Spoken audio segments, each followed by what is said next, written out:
দীর্ঘ টানাপোড়েনের অবসান ঘটিয়ে শেষ পর্যন্ত আসানসোল পুরনিগম ভেঙে দিল রাজ্যের পুর ও নগরোন্নয়ন দপ্তর।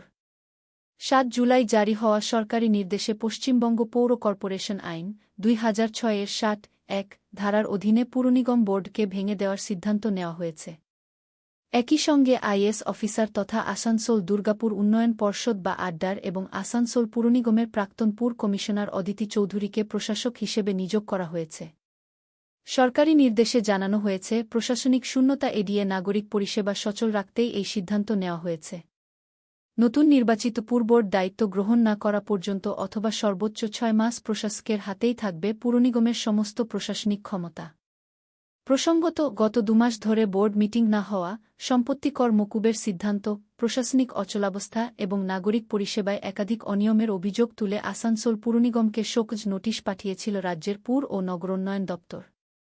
মঙ্গলবার মেয়র বিধান উপাধ্যায় ইমেইলের মাধ্যমে ৬ পাতার জবাব পাঠালেও তাতে সন্তুষ্ট না হয়েই সরকার পুরবোর্ড ভেঙে দেওয়ার সিদ্ধান্ত নিয়েছে বলে প্রশাসনিক সূত্রের খবর। এদিকে পুরবোর্ডের অন্দরের সংকটও ক্রমশ গভীর হয়েছে।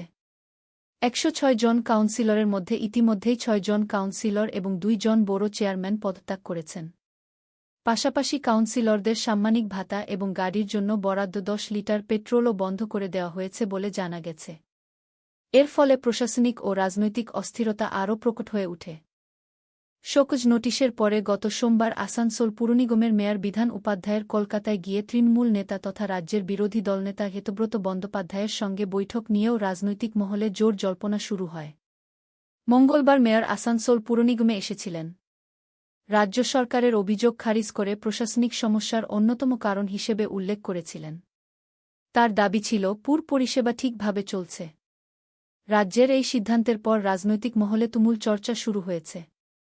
এখন দেখার পুর প্রশাসক অদিতি চৌধুরীর নেতৃত্বে আসানসোল পুরনিগমের নাগরিক পরিষেবা কত দ্রুত স্বাভাবিক হয় ও কবে নতুন পুরবোর্ড গঠনের পথে এগো প্রশাসন। রাজ্য সরকারের এই সিদ্ধান্ত নিয়ে বিদায়ী মেয়র বিধান উপাধ্যায়ের কোনো প্রতিক্রিয়া পাওয়া যায়নি।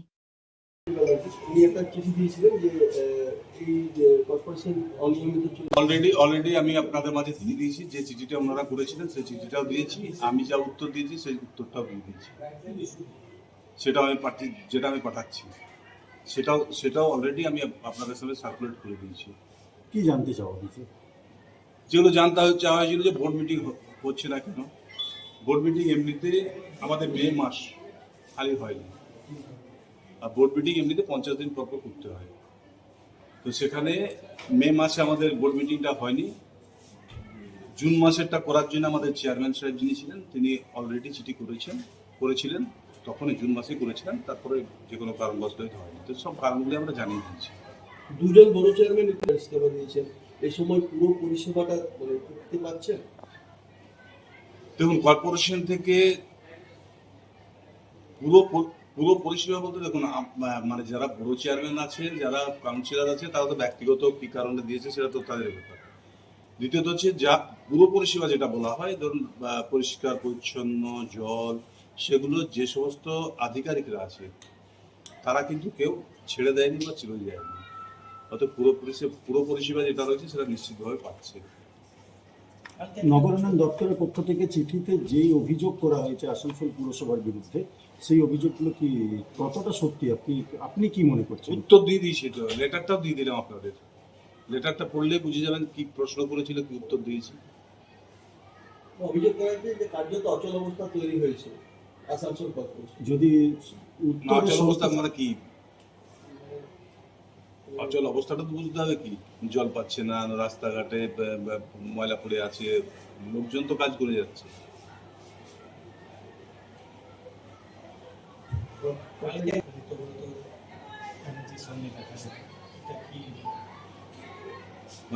প্রথমত হচ্ছে আমি কাল গেছিলাম